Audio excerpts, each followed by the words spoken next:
que Deus lhe abençoe nesse dia. Eu não vou cometer o erro de perguntar quantos anos são, mas eu vou lhe parabenizar. Eu nem teve tempo de ler para trás. Cheguei atrasado aqui hoje, mas que Deus possa lhe abençoar grandemente, ao Senhor, a sua família. E eu sou grato a Deus por Deus ter permitido o privilégio de lhe conhecer e de trabalharmos juntos na obra do Senhor. E eu vou dizer isso, essas coisas nestes dias assim, os que não entendem muito, eles ficam meio assim, o pastor Júlio está ali puxando, mas são coisas que tem que ser ditas, né? Então eu realmente, irmãos, me sinto honrado em poder trabalhar para Deus aqui e o Senhor ser o nosso pastor. Falo isto sem demagogia, do fundo do meu coração.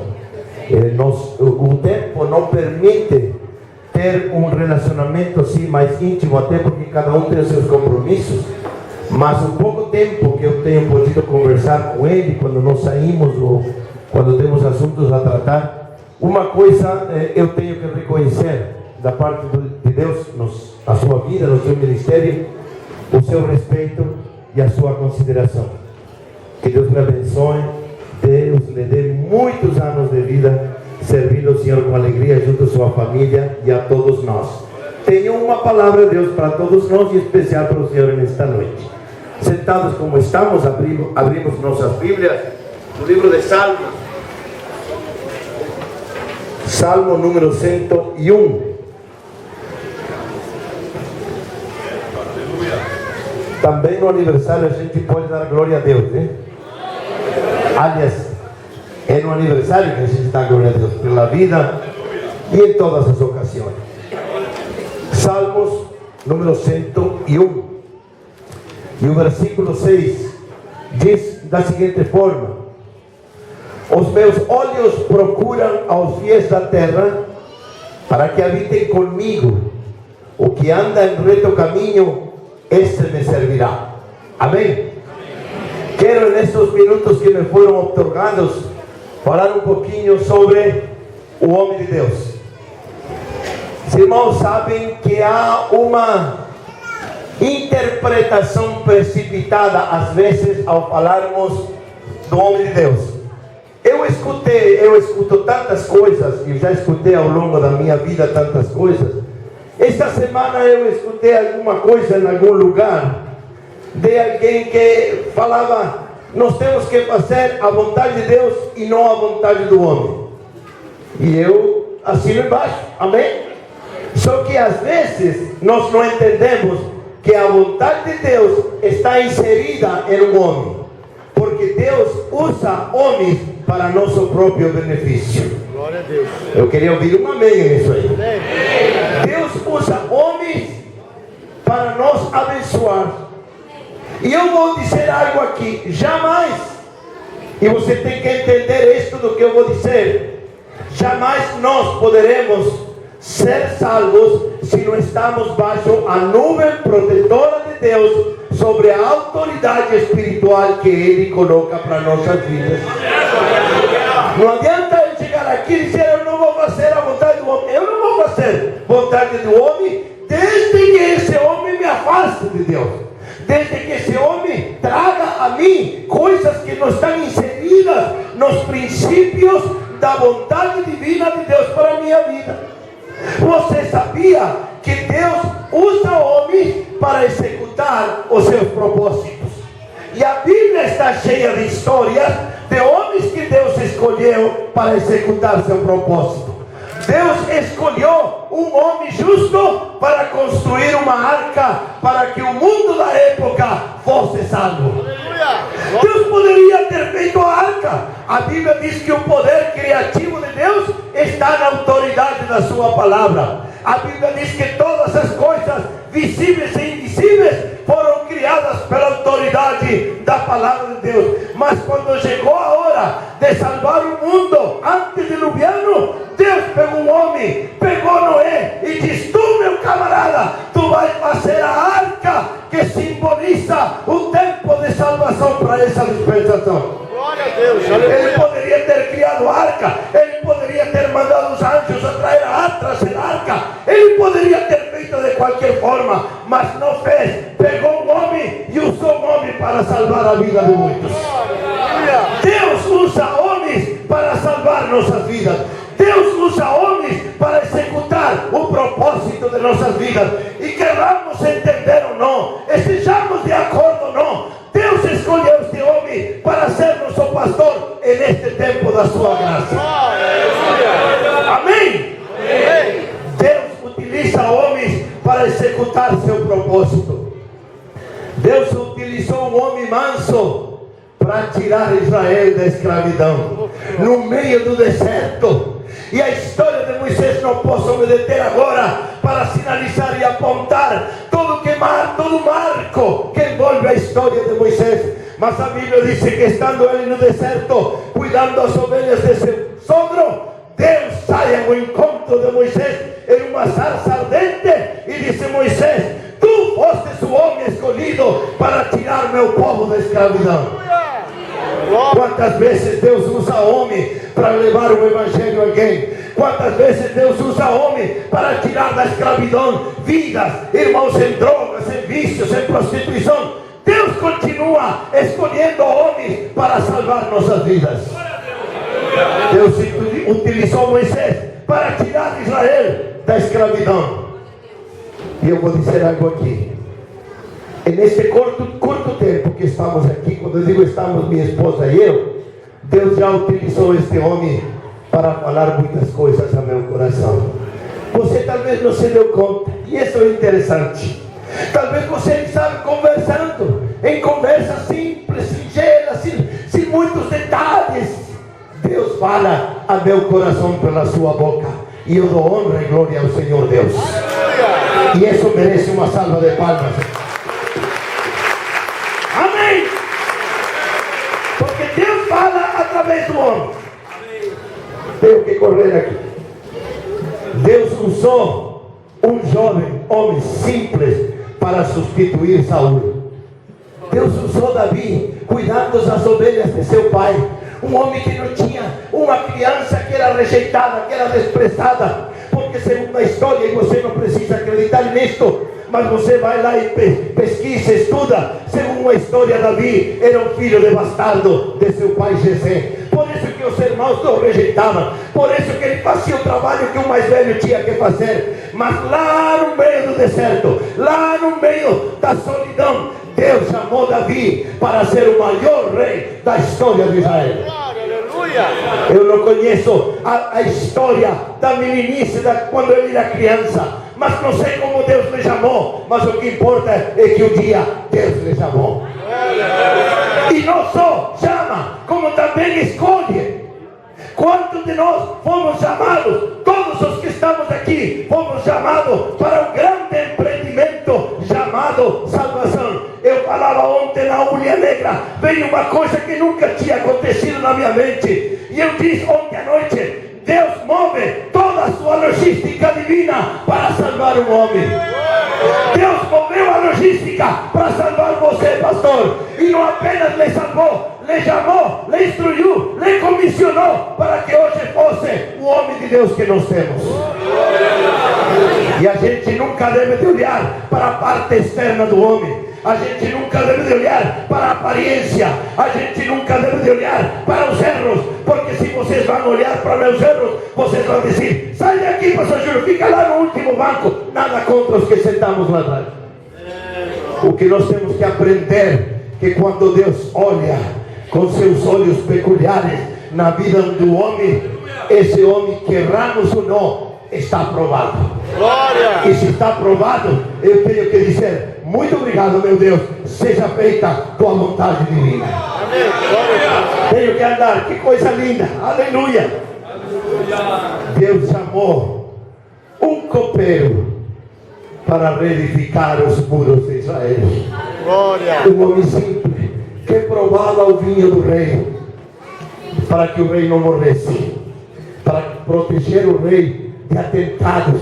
Os atentados existiram sempre. Os atentados contra os homens de Deus não é coisa de hoje. O atentado contra o próximo não é uma coisa moderna, é uma coisa desde a criação do homem, quando Caim se levantou para matar seu irmão.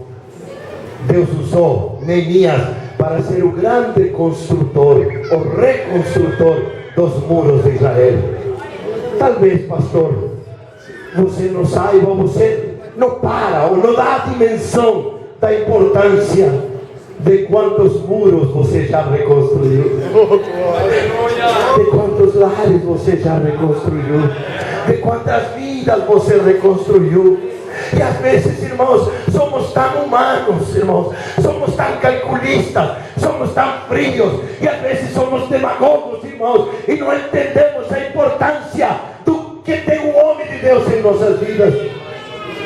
Uma palavra simples, um gesto singelo, um gesto às vezes sem pensar, no qual Deus está no meio disso, reconstrói uma vida. Amém. Homem de Deus, continue reconstruindo vidas. Homem de Deus, eu não sou quem aqui para lhe dizer nada, mas da parte de Deus lhe digo do fundo do meu coração, continue olhando para frente. Deixe as coisas que passaram para trás e olhe para frente. Porque as coisas que passaram para trás, o importante está por vir ainda. Estou chegando ao clímax da mensagem aqui esta noite. Quero mostrar para você como Deus se utiliza de homem para nos salvar. Agora, bote cinto de segurança, se sente bem no banco, porque talvez você nunca ouviu o que eu vou lhe dizer. Desde o ponto de vista que eu estou vendo aqui, Deus utiliza homens para salvar a minha vida. Deus utiliza homens para restaurar a minha vida. Quer que eu lhe prove qual for a maior prova de que Deus utiliza homens? Dê uma olhadinha, por favor, para um homem chamado Jesus Cristo. Dê uma olhadinha para um homem chamado Jesus Cristo. A Bíblia diz que ele era o filho do homem. Ele era chamado filho do homem. Ele era chamado filho de Davi. Mas o que acontece? Que os israelitas só olhavam a parte externa de Cristo. E eles não o viam como filho do homem, o viam como filho do carpinteiro. E muito mais, era um filho suspeito. Olha como Deus trabalha, meus amigos. Tenha cuidado ao abrir sua boca sobre o homem de Deus. Tenha cuidado o que você vai pronunciar. Tenha cuidado o que seu coração pensar. Irmãos, eu aconselho que nós não devemos abrir a boca precipitadamente, porque Israel começou a acusar aquele filho do carpinteiro de muitas coisas, e Jesus Cristo era um filho meio suspeito. De repente, Maria ficou grávida. Ué, que coisa é essa? Maria, uma virgem de Israel. Naquele tempo isso era uma coisa assim, descomunal. E começou a haver uma suspeita. José ainda não tinha se casado, apenas eram comprometidos, apenas começaram as primeiras conversas, e foram se chegando. De repente Maria aparece grávida. Deus usa homem para salvar nossas vidas. Deus usou um homem chamado Jesus Cristo para morrer no meu lugar e salvar a minha vida. Deus usa homem. E agora, para terminar aqui um assunto tão polêmico. Oh meu Deus. Quanto ao mistério das 7 estrelas que vistes na minha mão direita, e aos 7 candeeiros de ouro, as 7 estrelas são os anjos das 7 igrejas, e os 7 candeeiros são as 7 igrejas. Isso é forte. Quando se fala do anjo da igreja, existem 1000 interpretações. Quando se fala do anjo da igreja, existem 1000 conjunturas. Ah, que isso, que não é verdade, que assim, que lá. Eu vou lhe dizer o que isso significa, para que nós tenhamos cuidado. Temos que aprender. Quando a gente não sabe, Deus não leva em conta. Mas quando a gente sabe, Deus leva muito em conta. Quando a Bíblia fala em relação aos anjos, neste caso, não está falando que o pastor Norberto é um anjo celestial que anda de asas voando. Não é isso. Está dizendo que ele representa os anjos, porque os anjos foram criados para executar a de Deus. Os anjos foram criados para ouvir a voz de Deus e executar o que Deus manda. Deus diz: vai lá, anjo, derrama a bênção sobre o meu filho. Lá sai o anjo, derrama a bênção. Lá, anjo, guarda a casa de Israel. Vai lá o anjo e guarda a casa de Israel. Envia um anjo. O anjo do Senhor acampa ao derredor os que o temem e os defende.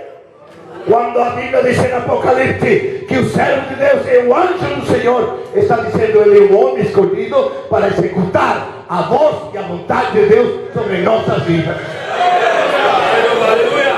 Então, quando você começa a falar do anjo da igreja, eu queria lhe dizer, eu queria lhe pedir, eu queria lhe implorar, eu queria lhe suplicar, eu queria lhe rogar, pelo amor de Deus, não jogue pedra sobre o anjo da igreja. Oh Deus, tem misericórdia. Pelo amor de Deus, não jogue pedra sobre o anjo da igreja. Pelo amor de Deus, tenha cuidado aquilo que você vai falar, porque a vontade de Deus sempre vai ser cumprida, queira eu, não queira eu, queira você, não queira você. Por acaso sou eu que vou me colocar entre a vontade de Deus e a execução de seu plano? Jamais. Mesmo que doa, mesmo que eu não esteja de acordo, mesmo que não concorde com nada, eu tenho que dizer na presença de Deus: amém, Senhor, assim seja, glória ao teu nome, porque tu escolhes aquele que tu queres. E agora, para terminar mesmo, junto com o anjo da igreja, Deus escolhe seus servos para executar a sua vontade. E Deus escolhe homens para lhe ajudar, porque Deus sabe de todas as coisas que você sozinho não pode levar a cabo. E certo ou errados, bons ou ruins ou medianos, Deus escolheu tantos companheiros para ajudar o servo de Deus. Glória a Deus, aleluia. Mas como é que a gente ajuda? A gente ajuda não dizendo como devem ser feitas as coisas. A gente ajuda executando as coisas como o anjo de Deus quer que sejam executadas. Eu vou fazer assim. Então você não é ajuda, você é tropeço. Não, mas é assim no meu tempo. Não interessa no seu tempo. Não interessa o que você pensa, interessa o que Deus pensa. E eu sei que talvez tomara que não vocês orem por mim, que não arrumem inimigos aqui, mas a vontade de Deus, irmãos, deverá sempre ser executada. Por isso que Deus levanta homens para ajudar, porque um homem sozinho não pode levar. Não fez assim com Moisés? Não foi assim com Moisés? Não foi assim com Jesus? Estou falando de Jesus, Deus manifestado em carne. Ele foi lá e fez as coisas sozinho? Não. Pegou 12 homens e disse: vocês serão meus representantes. Vocês vão começar a dispensação da igreja. E quando eu subir, vou derramar poder sobre vocês. E vocês vão sair a proclamar a todas as nações que Jesus Cristo é o Salvador do mundo. Vocês, nós, enquanto o tempo de Deus se cumprir em nossas vidas, somos chamados para ajudar. Eu estou aqui para ajudar, e eu nunca vou lhe atrapalhar. Pode ser que na ambição, pode ser que no desejo, na vontade de executar as coisas, cometemos erros, deslizes. Isso é normal. Mas eu tenho observado aqui que muitos de nós cometemos erros, e eu nunca vi até agora o pastor com um chicote na mão. Tu cometeu um erro? Quando eu cometo erro, e cometo, quando alguns de nós cometemos erro, e cometo, não é assim, companheiro? Faça assim agora, companheiro. Então ele diz: não é, faça assim, companheiro. Por quê? Porque o homem que Deus escolhe, ele enche de seu amor e da sua misericórdia. Está colocado aqui para amar, perdoar, corrigir, exortar, ensinar, ajudar, abençoar, proteger. Isso é o homem de Deus. Deus está à procura de homens aqui, neste tempo. Os que estão sentados nesses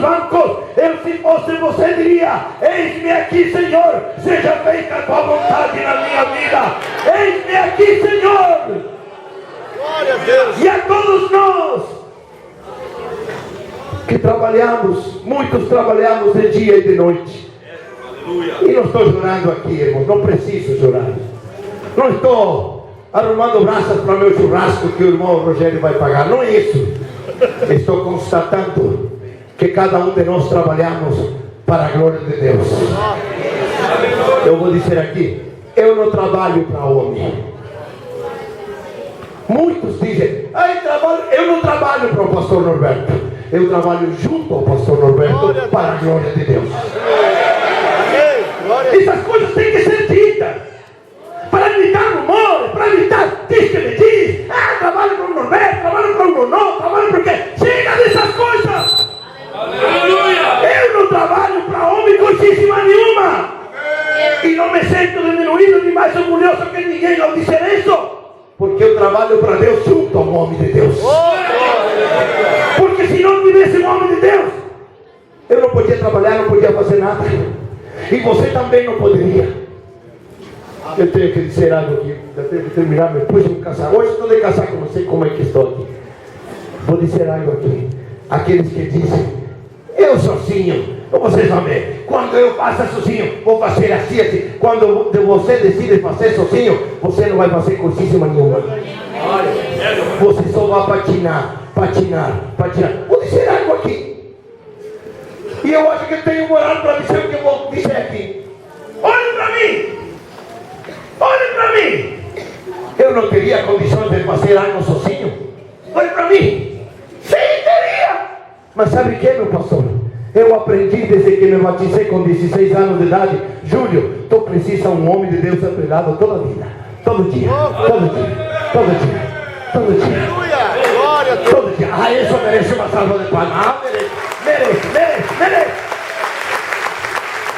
Deus está à procura de homens de Deus. E para terminar mesmo, o dia que Deus queira dizer para você: meu filho, tu já estás preparado? Agora eu vou te colocar em outro patamar. Você não precisa pisar em cima de ninguém para que isso se execute. Você não precisa virar as costas para seu pastor, porque o dia que Deus queira levantar você, com todo respeito, pastor, nem o Senhor vai poder assegurar. Nem o Senhor vai poder assegurar, nem a senhora, nem sua família, nem os obreiros, nem a diretoria, nem o próprio diabo vai poder assegurar ninguém. Porque quando Deus escolhe um homem, Deus mesmo vai derrubando as muros, as pedras. Passa meu filho, come on, vem meu filho, vem meu filho, vem. Glória a Deus, aleluia. Mas isso, quando o homem sai ao encontro de seu superior, isso se chama incompetência. Pisar nos carros dele. Agora ele vai ver. Vou abrir a boca agora. E esse camarada não sabe nada. Eu tenho os nomes. Se tivesse a metade de um dono, ia fazer isso. Ia ficar submisso até que Deus lhe abrisse a porta. Porque se Deus te abre a porta, por isso a Bíblia diz que porta que Deus abre e porta que Deus fecha. Não precisa o pastor Norberto ouvir. Deus vai usar ele, Deus vai usar para abrir a porta para você ser abençoado. O seu dever e meu dever é dizer: muito obrigado, meu Deus, pelo homem de Deus. Ficamos de pé.